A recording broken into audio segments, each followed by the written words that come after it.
Of course turi ku isi guys, ba witonze. Of course turi ku isi guys, ba witonze. Shize nibwo twaganiriye ku bintu bigera kuri bitanu ushobora gukora nyuma yo kurekana n'uwo mwari muri kumwe mu rukundo. Bwira mugenzi wawe muri kumwe ngo turi ku isi. Niba nawe wemera ko turi ku isi ntizigiye cyawe, kandi niba utabyemera icara wige. Ikintu cya gatandatu ukwiye gukora nyuma yo kuva mu rukundo cyangwa se nyuma yo kubazwa n'uwo wakundaga akagusiga, urasabwa kumenya ko buri kintu cyose kibaye kigomba kugusigira isomo. Relationship mwagiranye ntibe yararangiye gutyo gusa. Urugero, hano ushobora kubona ko wihutaga kwizera cyane cyangwa se ugasanga utaravugaga ibikubabaza mu gihe uri kumwe n'ukunda.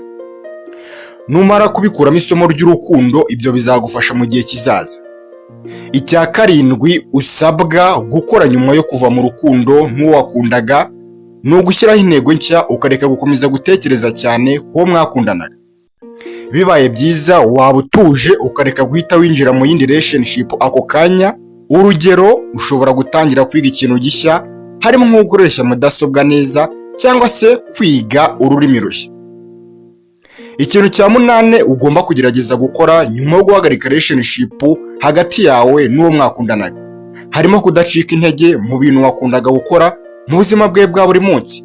Urugero, ushobora kuba ukunda gukina umupira, kumva music cyangwa kureba filime.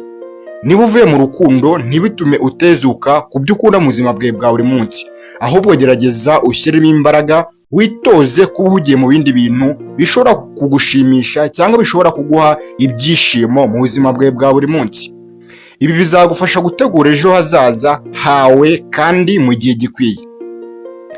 Reka tuvuge ikindi kintu cya 9 cy'ingenzi usabwa gukora nyuma yo kubwira uwo wakundaga ngo bye cyangwa we akakubwira ngo bye.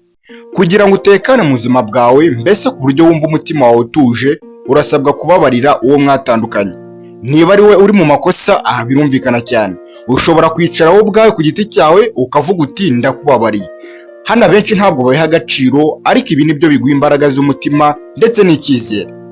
Aha ntibikugore cyane, kuko wowe ushobora kwicara utuje cyane ufite akanyamuneza, ukicara muri salo cyangwa ahandi hantu hatuje hatari muri salo, wowe ubwawe ukavuga uti ndakubabariye. Nyuma y'iryo jambo ukuye ku mutima, ukoze akazi gakomeye cyane, kuko umutima wawe ntabwo uzaza wishinja ibibazo byinshi cyane cyangwa ngo utekereze ibintu byinshi cyane ku rukundo mwagiranye. Ugiye gutekana, utangire kuba utuje nubwo utakiri kumwe n'uwo wakundaga. Reka dusoreze ku kintu ukwiye kumenya kandi ukwiye guha agaciro mu buzima bwawe nyuma yo kuva mu rukundo n'uwo witaga umukunzi wawe. My friend is, bwira mugenzi wawe muri kumwe ngo turi ku isi. Ibuka ko gutandukana n'umuntu atari iherezo ry'ubuzima bwawe. Iri ni isomo rikomeye, ariko rishobora kukugira umuntu ukomeye kurushaho.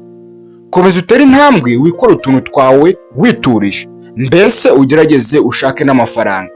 Igihe kizaba kimwe uhure n'uw'ibyifuzo byawe aza kwibagiza bya bindi wahoze uvuga uti byambabarije umutima, cyangwa se bya bindi byose byagukoze ku mutima.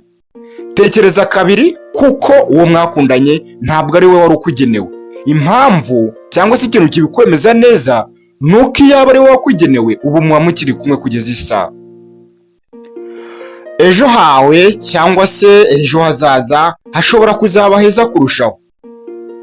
Hashobora kuzaba aho ibyifuzo byawe kurusha uko ubitekereza uyu munsi. Turi ku isi hamwe nanjye BYT, mukuri kose vibes.